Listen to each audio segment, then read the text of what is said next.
friends, and welcome to this week's episode of Learning for Good. Now, this month, we've been focused on creating connection in the virtual or hybrid environment.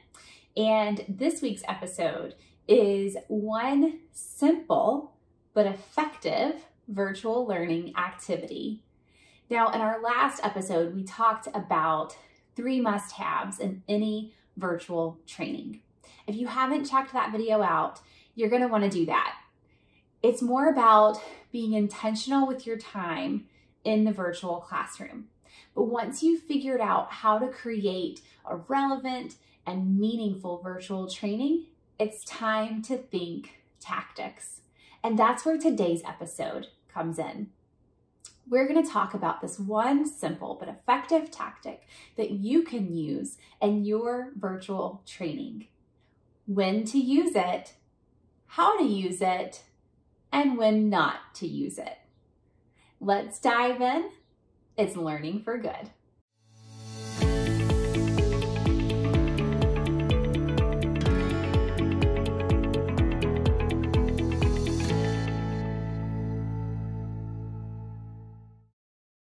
All right, friends, so we are here to talk about one simple but effective virtual learning activity.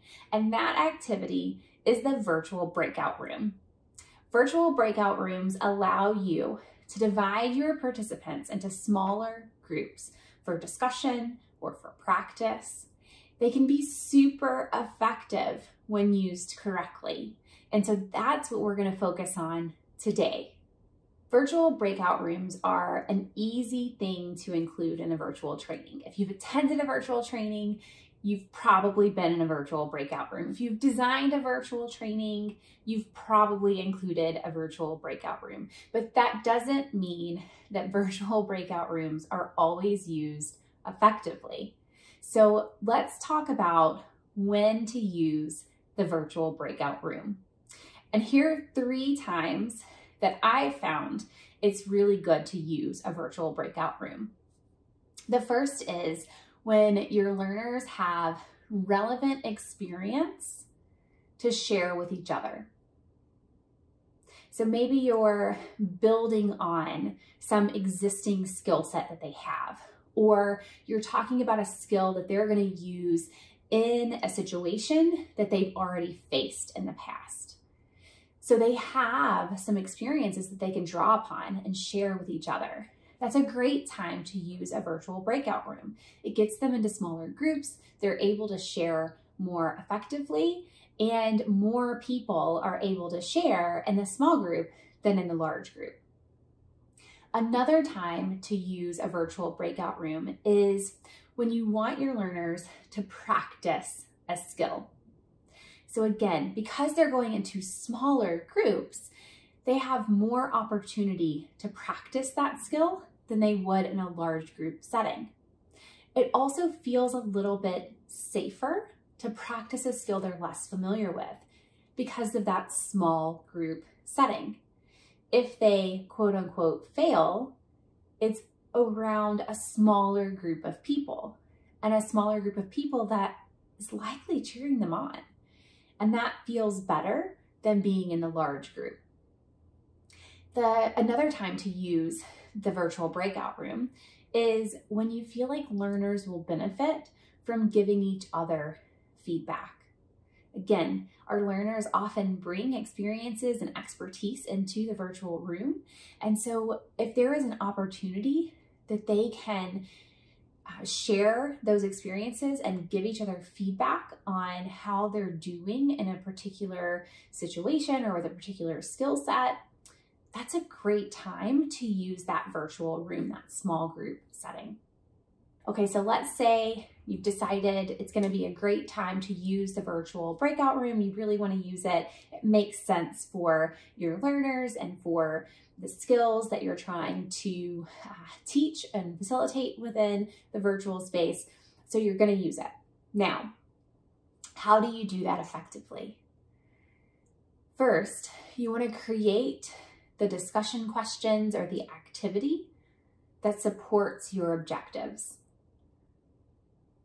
So knowing what you need to accomplish is going to be really important. Go back to what your organization is trying to achieve, what your learners need, what your goals are, and make sure that you have objectives that support those things. And then when you go to create the discussion question or the activity or whatever you're going to do in the virtual breakout room, you're going to go back and you're going to align those questions or that activity to the objectives. You're going to then break participants into smaller groups. I generally recommend about 3 to 5 people per group, though this is going to vary based on the size of the group and what it is you're trying to accomplish in that virtual breakout room.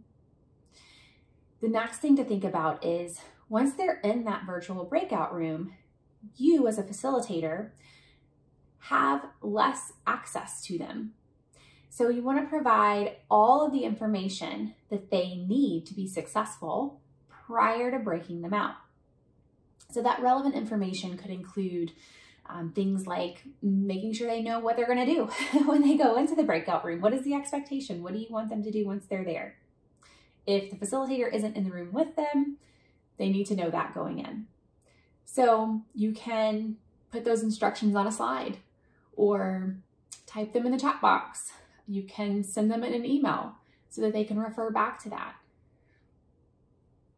Those are all different ways to get that relevant information to the virtual breakout participants before they move into their virtual breakout room.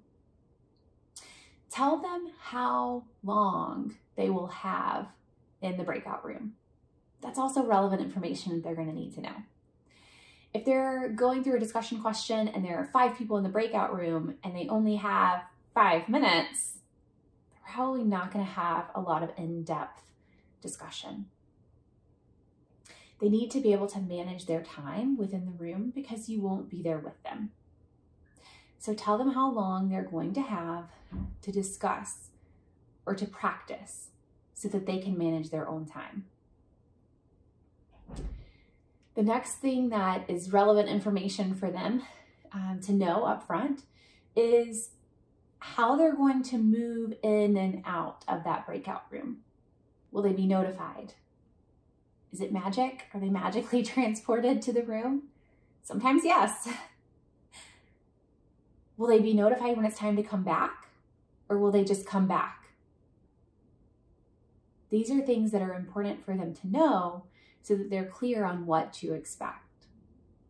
Now, another thing that's important for them to know before they go into that virtual breakout room is how you want them to capture and share their discussion. Do you want them to just take notes on their own and come back and share? Do you want them to take notes in some kind of collaborative space like Google Slides? Do you want them to come back and type their notes onto a virtual whiteboard? How do you want them to capture the discussion and then share that discussion once they're back in the main room with all of the participants? They need to know what, who, and how. And taking these steps will help your breakout groups run more efficiently and be more effective. Now, I've given you several ideas of when to use a virtual breakout room because it is a simple but effective virtual learning activity, but there are also times not to use a virtual breakout room. And here are 2. First, if you need the subject matter expert in the room. Maybe there's something really technical that you need to cover and the subject matter expert is essential to that discussion. If that's the case, keep them in the large group. Another time to keep them in the large group is when you need a facilitator to guide the conversation. Some conversations, your learners, your participants can self-manage. Some conversations are harder to do that. And if you have a more difficult conversation that you need learners to engage in, you may want the benefit of a skilled facilitator helping them through that conversation. That might make that conversation more effective. So if that's the case, we want to stay in a large group and not move into those virtual breakout rooms, unless of course you have a skilled facilitator for every virtual breakout room.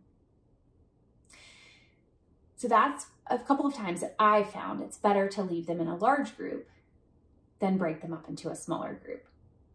Virtual breakout rooms are a simple but effective virtual learning activity when used well. So make sure you know when to use a virtual breakout group, how to use it, and when not to use it. And if you're preparing for virtual training, go grab my free virtual facilitation formula. This formula will help your facilitators reduce the awkward silence of the virtual room. If they've ever asked a question and not received a single answer in the virtual space, it's because the virtual space is very different than the in-person space. So this formula will help you reduce that awkward silence. It'll help your facilitators ask the right questions and more easily engage the participants. It'll help them read the virtual audience a little more effectively because it is different than in person. And it'll help them leverage the technology for more interaction. I'll drop a link in the show notes below. Also, if you are ready to create custom virtual training for your nonprofit, but are struggling with how to do that well in the virtual environment, head over to my website and let's work together to develop the skills that your people need so that you can scale your mission and your impact even in a virtual world.